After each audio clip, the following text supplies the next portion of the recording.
Hello, welcome. This is the Feminine Inquisition. I'm Tiffany, and we are continuing on with the Major Arcana, going card by card for the new deck. If you are new to the channel, super cool. We are announcing this passion project, the Cosmic Womb Tarot. This is the back of the deck. You can check out the other videos like the beginning describing what divination is, what tarot is, how it assists you in some of the extremes of life, how to make decisions, how to understand yourself, right? A better way to know how you process energy, how you can come into alignment in a more balanced way in which you can manifest and call reality to you as you'd like it. We've already done the Fool, we've done the Magician. One of the things I want you to know is that the Cosmic Womb Tarot has an extra card in the deck. It's the Cosmic Womb. It's number 42, which reduces to a 6. So the harmony, the external harmony of the powers of the 6, that's the energetic frequency or vibration of the entire deck, right? So all the 6s are going to be vastly important. I've talked a little bit about the orbit or the constellation or world that each card exists in. Some of that is highly subjective to you, but some of it is how the illustrations are curated, who has organized that deck, what they have in mind, how the energy flows. Sometimes they use particular images that run through as themes, sometimes it's colors.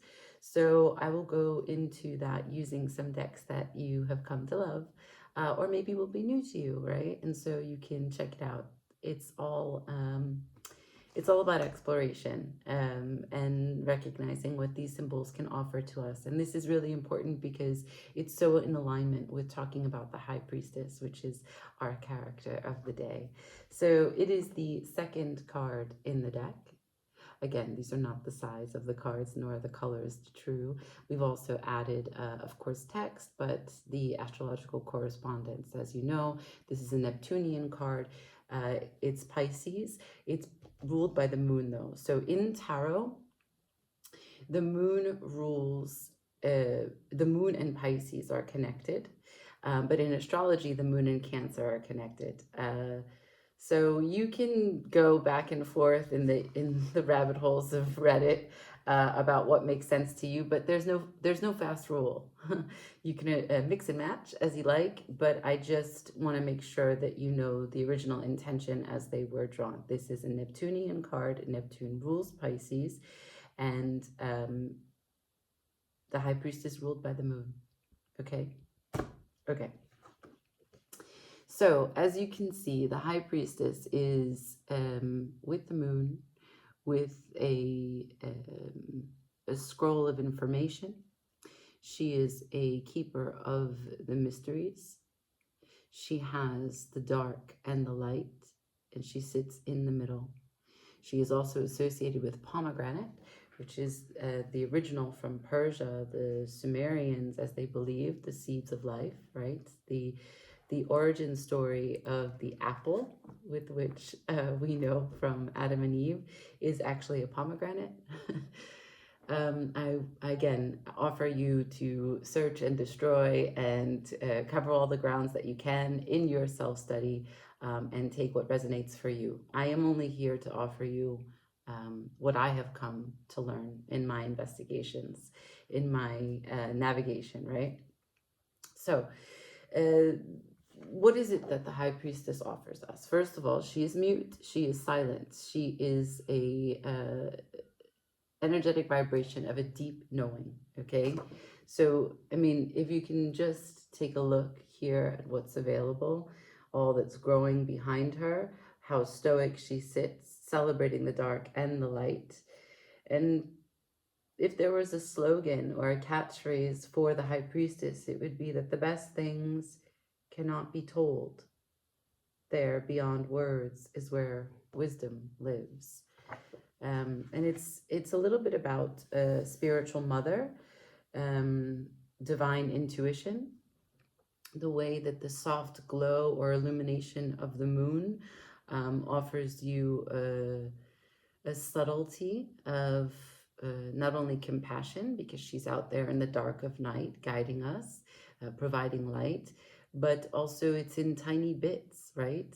With the moon, a lot is obscured. You can't see the totality of the moon, number one. Number two, as the moon gets brighter, more and more is hidden from our sight.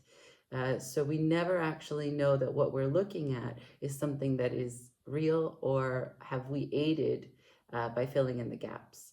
And so there's a huge part of patience, trust, and faith that is inherent in the high priestess. And part of the reason why that is because she's silent. And so we want to remember that it doesn't come to you, you come to it. Like when you are silent, it speaks. This kind of mantra. She represents the past, the present, and the future. That is why she has all this knowledge. She recognizes everything that you've been through, not only on DNA level, like the ancestors that have carried you and brought you into this planetary existence, but your soul, and the purpose that you have in this life, in this manifestation of being here. And so she has the idea or the principles of the pathway that you will carry on into the future, and carries wisdom from your future self when she guides you.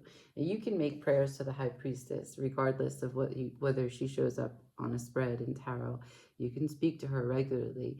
She's associated with mugwort, which is an herb, very divine feminine plant. You can smoke it, you can drink it, you can burn it. It's not amazingly like tasteful, but it's associated with dreams, and it will increase your intuition. Okay. All right. Basically, it's a matter of when she shows up, she's revealing truths, and that's hard because, like I said, it doesn't come all at once, and it doesn't come in clear, direct language. It is ethereal. It is non sequitus. So you have to earn your right to develop the skills to decode what it is that's made available to you. And again, that takes time. So I'm going to go through two different decks and talk about the ways in which the High Priestess is connected to other cards, the orbit that the illustrators have set up for her, the world that she exists in. Some of that is really basic, and we can all agree on that, whatever tarot dictionaries, encyclopedias, books that you may read through. But some of them are very specific to the creators of the deck. So I'm going to be using the Light Seers as well as the Circle of Life. So we'll start here. This is my favorite High Priestess of all the decks. And I just am completely in love with her. And she is guarding. She is calm. She has the one-horned serpent above her head, which dives deep into the underworld. This is part of Celtic folklore. She has a headdress to suggest what it is that she is securing, protecting her knowledge base. She guards her heart and her throat. She is covered in the color of the throat chakra. So it is in her actions, in her choices, by which she communicates, not necessarily what she says, as once again, she is mute. You do not need to profess your faith, your deep knowing. You can just embody it, and you can see the way that she sits. She's in total peace, and she's naked. She, well, almost naked, but she, with her legs crossed, right over left, there is a balance there. Okay, so in this deck, Circle of Life, already we see the powerful color of red, and we see the red being associated with the root, but also we see that the serpent, which we know digs underground to go through, if you study, you will find this.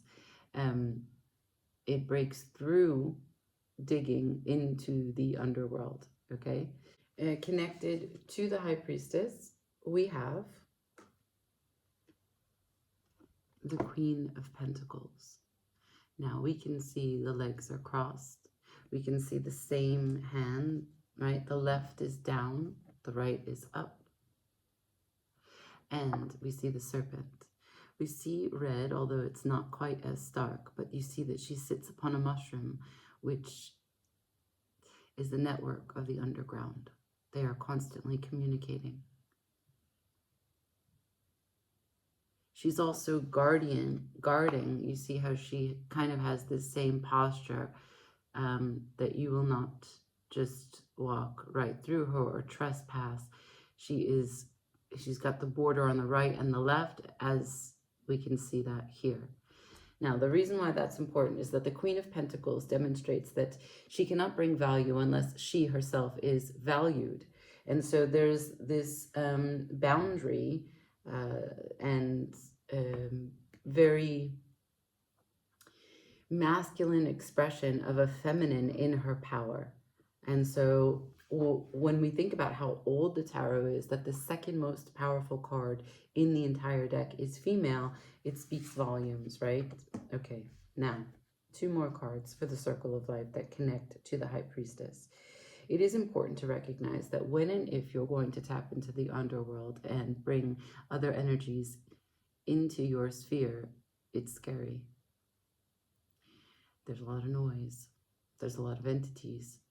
You have to be able to develop this practice. You have to be able to know what it is that you're listening to, what you can make sense of, and what just wants to bombard you. If you open a window, you're open to everything. This is the 9 of Swords. And as you can see, as she sleeps, the little goblins and demons are coming through to cut up, make a mess. Make a mess of her serenity and her growth. You see, hair represents here a continuation, an extension of her nervous system. And with their little daggers. And the snakes, once again, we can see that the snake is being attacked just the same, but it acts as a protective barrier around her. Okay? Lastly, for the Circle of Life Tarot, if and when you're going to overcome the 9 of Swords, there's a certain level of power that you have to be able to hone, that you need to embody, that you need to let rise up in you, this fire, this charge, this objectivity, this way in which you command authority. And again, we see the red, so the Emperor. And you see the staff that the Emperor holds. And you see how it's the same blue that is all over the garments of the High Priestess.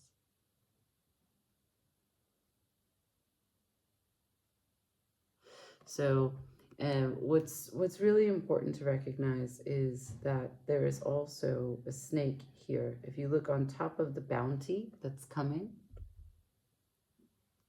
it's really hard to see because it's so fine. But there is a snake. And so, again, this is one of the ways that we can go through the energies of the High Priestess as it relates to the Circle of Life, what was intended in those drawings, okay? Now, for the Light Seers, we've got a lot to go through. So the High Priestess is really important in this deck. I will remind you that on the actual box of the Light Seers, the High Priestess is the showcase card, okay? And this is what she looks like. Eyes closed, third eye open. We've got the stars coming down through, penetrating her crown chakra. And as you can see, the colors of that universe, pink, peach, orange, red, fuchsia, purple, right? And that breaks through the green. This deck is very much invested in green. There's some green on her eyes, which means that she's looking inwards, even though the external is surrounding her. That's part of the mute to go inwards. There's a real passive way in which she is, she's the Piscean card, but also the Hangman, and these are two very passive cards. She's much more at peace in this deck than in the Circle of Life. She's actively receiving information. You see those codes, which look like kind of Nordic ruins at the top. Perhaps even druidic or Celtic symbols. Okay, so what do we need to know? We need to know that the High Priestess is once again connected to the underworld. The unending death of things, the past, the present, the future, the loophole, the fabric of reality. So the same pink, peach, orange, purple, red is available with death and the High Priestess. And what's really important is that it's also here. So in this ask to be in the peace, in the deep knowing, in the deep trust of the High Priestess, as you receive the downloads, as you ask the questions, as you break down the information from the symbols, it can be daunting. The Four of Cups. You can feel unsure. Doubt can creep in. And because you can't talk about it, you can have cognitive dissonance.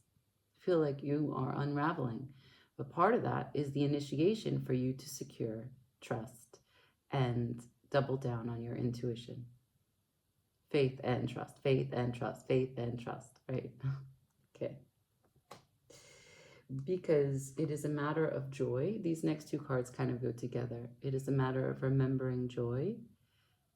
This is a pursuit of pleasure. Six of Cups, the external experience of what it means to reach back into your past, into your lineage, and to go forward in your pursuit of pleasure. Why? Because you are connected. Remembering that you are a star, a light being. The same exact colors here. You have to remember that you're connected. You have to believe that you're connected, even though you don't always get validation or proof. And if that belief is unwavering, how can you be open to receive communication from something higher than yourself? The brutal truths or monotony of reality can break into your psyche, give you this background noise which disturbs your free-flowing perception and intuition. And this happens to all of us.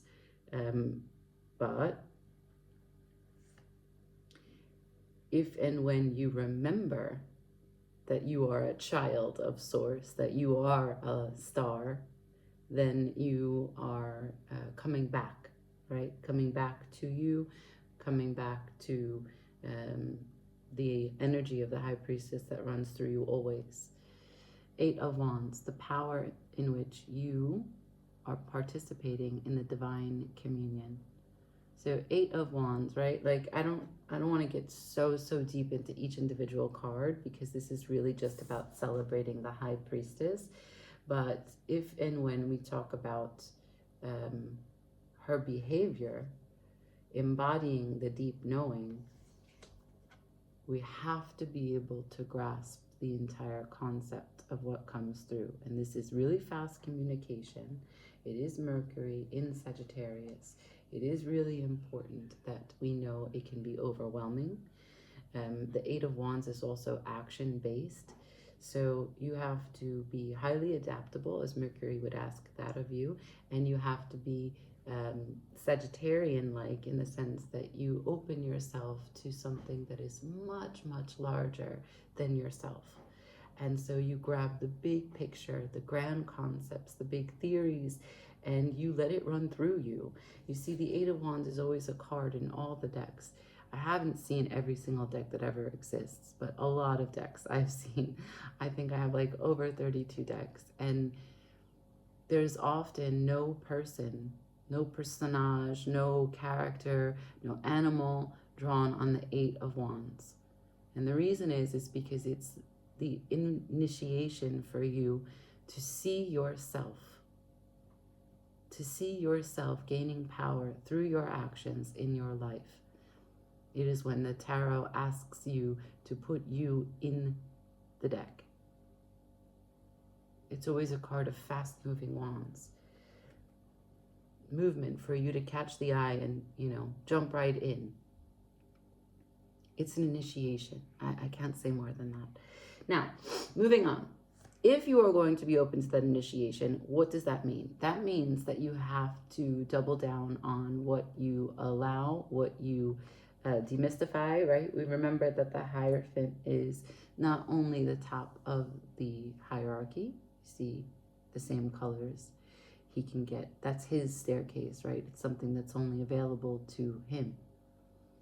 And he has some of the same symbols available to him, knowledge, as the High Priestess.